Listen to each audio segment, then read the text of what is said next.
Hello, family. It's His Wisdom for Living with Lydia, and the subject on which we need to apply wisdom on today is on dressing. Yes, proper dressing. It's a subject that always stirs up a whole lot of controversy anytime it is brought up. Yes, of course, it's a front burner issue and cannot be swept under the carpet, and that's why we have to talk about it. Let's first of all talk about why clothing were made or what clothes are for. Clothes were first of all made for covering our nakedness. They also help protect us from environmental elements like cold, heat, sun, rain, and all of that.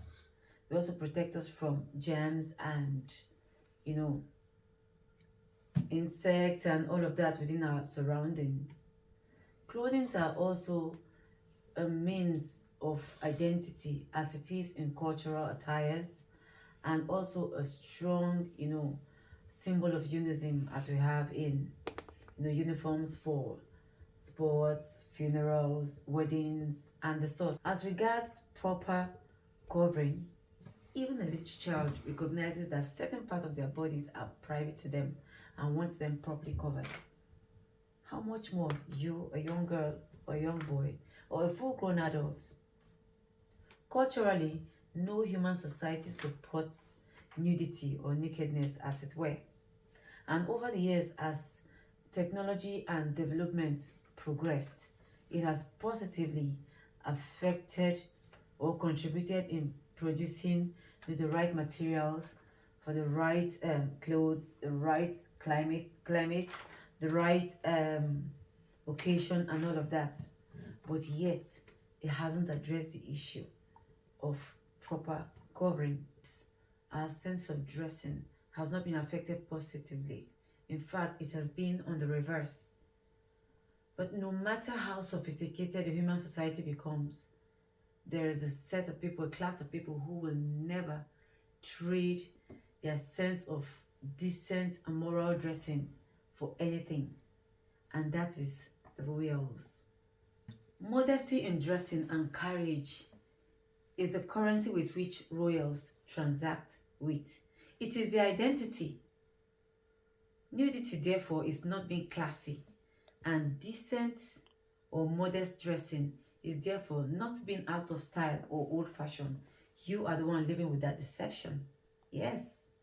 Now think of this. If government institutions, formal organizations, business conglomerates, and even your employers holds proper dressing as non-negotiables, why do you think God will accept it? Yeah? So, can you drop off that old lie that it's only your heart that counts? No, it is not all about being in your heart, because it is out of the abundance of what you conceived in your heart that made you dress the way you do. So please, can you dress the way you want to be addressed? Think again. Will any reputable organization or establishment employ you if you showed up for that job interview dressed the way you are or the way you appeared in church? Think about it. Now, regarding weddings, wow, it is wisdom not to hide under the guise of your wedding day to achieve the explosive dressing you've dreamed of all your life. No, it is supposed to be your day of crowning, not devaluing. It is not supposed to be so. Think about it. What about baby showers? The blessings of God that is written in the Bible make it rich and added no sorrow. I want to say there that it added no shame. It is the blessing of God, the pregnancy, the journey, and all of that. Please, let's not hide under the guise of baby shower, and make it a show of shame. It's supposed to be a celebration, not something else like we have turned it to be these days. Please be wise about that. So when you dress up, dress and carry yourself with dignity. Stand in front of that mirror and ask yourself, will a king, a queen, a prince, a princess go out like this? How am I going to be addressed? That matters a lot.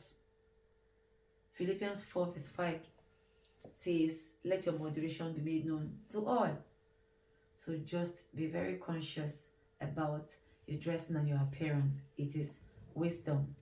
And having said that, it is important for you to know that you are absolutely responsible for the outcome of your life.